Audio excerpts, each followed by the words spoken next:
குடும்பத்தை சுக்குநூறாக்கி வீட்டுக்குள்ளே சமாதானம் தராதபடிக்கு மிகவும் உபத்திரவப்படுத்தி உங்களை தாறுமாறாக்கி கொண்டிருந்த, உங்களை சாபத்துக்கு நேராக அழைத்து கொண்டு சென்று கொண்டிருந்த, உங்கள் வீட்டிலே சமாதானம் இல்லாமல் நீங்கள் திக்கு முக்காக வேண்டும் என்று செய்யப்பட்ட மந்திரத்தின் கிரியைகளை ஆண்டவர் இந்த நேரத்தில் உடைத்தெறிகிறேன் என்று கர்த்தர் சொல்லுகிறார்.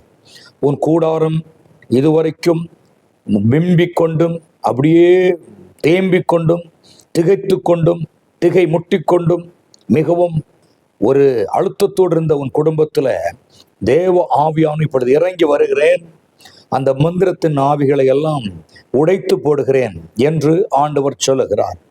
அருமையான தேவனுடைய குடும்பம் பார்த்து கொண்டிருக்கிற ஒரு குடும்பத்தை பார்த்து ஆண்டவர் சொல்லுகிறார், என் குடும்பமே, நீங்க இந்நாளிலிருந்து ஒரு சமாதானத்தோடு இருக்கிறதை நீங்கள் உணர முடியும்.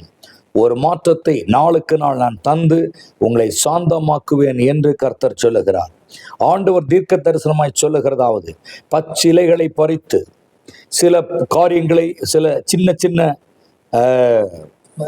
மிருக ஜீவன்களை பிடித்து அது உயிர்களை பழிவாங்கி அதை உங்களுக்கு எதிராக உங்கள் பெயர்களை சொல்லி செய்யப்பட்ட எல்லா மந்திரங்களையும், பச்சிலை மந்திரங்களையும், அரிசியின் மந்திரங்களையும், முட்டையின் மந்திரங்களையும், வாழைப்பழத்தின் மந்திரங்களையும், சாம்பிராணியின் மந்திரங்களையும், பூனைத்தலையின் மந்திரங்களையும் நான் உடைத்து போட்டு உன் வீட்டை விடுதலையாக்கி கொண்டிருக்கிறேன், உன் குடும்பத்தை கட்டியெழுப்ப போகிறேன் என்று ஆண்டவர் சொல்லுகிறார். ஸ்தோத்திரம். அருமையான தேவனுடைய பிள்ளைகளே, இன்றைக்கு இந்த வேர்ட் ஆஃப் பீஸ் நிகழ்ச்சியில ஆண்டவர் உங்களுக்கு கொடுக்கிற வார்த்தை யோபுக்கு எழுதின புஸ்தகம் 5ஆம் அதிகாரம் அதனுடைய 24ஆம் வசனம். அதுல இப்படி சொல்லப்பட்டிருக்கிறது, உம்முடைய கூடாரம் சமாதானத்தோடு இருக்க காண்பீர், உம்முடைய வாசஸ்தலத்தை விசாரிக்கும் போது குறைவை காண மாட்டீர் என்று.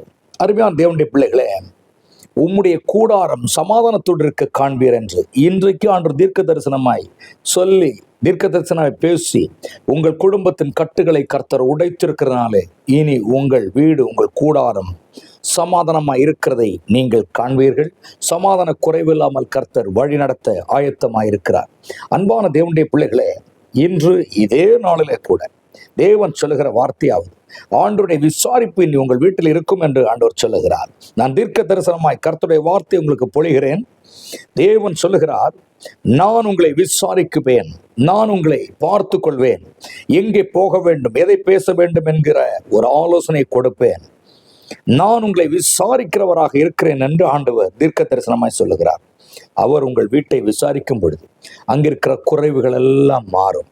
ஆண்டவர் விசாரிப்பார், மகளே, மகனே, நான் உனக்கு என்ன செய்ய வேண்டும், நான் உனக்கு என்ன தர வேண்டும், உனக்கு என்ன குறை இருக்கிறது, எது உனக்கு பாவமாக இருக்கிறது, எது உனக்கு சாபமாக இருக்கிறது, எது உனக்கு ஆசீர்வாத குறைவாக இருக்கிறது என்று சொல்லி நான் உன்னை விசாரித்து அதை சொல்லி தந்து போதித்து நடத்துவேன் என்று ஆண்டவர் தீர்க்க தரிசனமாக சொல்லுகிறார். இன்று இதே நாளில் உன் கால்களை தள்ளாட விட மாட்டேன். இதோ உனக்கு ஒரு எண்ணெயை கொடுத்திருக்கிறார் ஒருவர். ஆண்டவர் தரிசனமாக எனக்கு சொல்லுகிறார், ஒரு எண்ணெயை கொடுத்திருக்கிறார்கள், நீ அதை தலையில வைத்திருக்கிறாய், அந்த எண்ணெய் தலையில வைத்து நீ குளித்திருக்கிறாய். தலையில வைத்த அன்றையிலிருந்து கிட்டத்தட்ட 3.5 ஆண்டுகளாக, 4 ஆண்டுகள் பக்கமாக அந்த எண்ணெய் வைத்து ஆயிற்று. அந்த நாளிலிருந்து உன்னுடைய ஒரு தலைவலி உன்னை நிற்காமல் அடிக்கடி பிடிக்கிறது. சின்ன ஒரு ஜலதோஷம் வந்தாலும் பயங்கர தலைவலி வருகிறது. இன்றைக்கு அந்த சாபத்தை, அந்த மந்திரத்தை, அந்த ஏவலை, அந்த கிரியை, அந்த எண்ணெயின் ஆவியை, பொல்லாத ஆவியை, கட்டுகளை ஆண்டவர் பொழுது உடைத்தெறிந்து உன் தலைக்கு ஒரு சேமத்தை, ஒரு சுகத்தை தருவேன் என்று ஆண்டவர் தீர்க்க தரிசனமாய் பேசுகிறார். நன்றி இயேசு சுவாமி. அருமையான தேவனுடைய பிள்ளைகளே, கர்த்தர் உங்களை தொடர்ந்து வழி நடத்துவார். இந்த வேர்ட் ஆஃப் பீஸ் நிகழ்ச்சியில ஆண்டவர் உங்களை தொட்டு கொண்டிருக்கிறார் என்று நான் விசுவாசிக்கிறேன். நாம் தொடர்ந்து ஜெபிப்போம். கண்களை மூடுவோம். மகா இரக்கமுள்ள ஆண்டவரே, நீரங்களை விசாரிக்கிற தேவன், நீரங்கள் வாசஸ்தலத்திலே வந்திருக்கிறீர். ஓ, வேண்டாதவைகளை எல்லாவற்றையும் மாற்றியிருக்கிறீர். வேண்டாத எல்லா போராட்டங்கள், கஷ்ட நஷ்டங்கள் உபத்திரவங்கள், கடன்கள், வியாதிகள் எல்லாவற்றையும் நீர் மாற்றப் போகிறேன். அதற்காக உமக்கு நன்றி செலுத்துகிறேன். இதை பார்த்து கொண்டிருக்கிற ஒவ்வொரு மேலும் உம்முடைய வல்லமை இறங்கணுமே நான் செபிக்கிறேன். உம்முடைய பிரசன்னம் இறங்கணுமே நான் செபிக்கிறேன். சுகமளிக்கிற கரம் இறங்கணுமே நான் செபிக்கிறேன். ஆண்டவரே, கட்டுகளை முழுக்க முழுக்க அறுத்து போட்டு ஜெயம் தரணுமே நான் செபிக்கிறேன். நீர் அப்படி செய்ய போறதுக்காக நன்றி. ஒவ்வொருவரையும் சுகமாய் வாழ்ந்திருக்கும்படி செய்யும். சந்தோஷம் இந்த நாளை நடத்தும். ஆசீர்வதியும். இயேசு நாமத்தில் பிதாவே, ஆமென். அருமையான தேவனுடைய பிள்ளைகளே, கர்த்தர் உங்களோடு பேசியிருக்கிறார். மீண்டும் சந்திப்போம். God bless you. God bless you.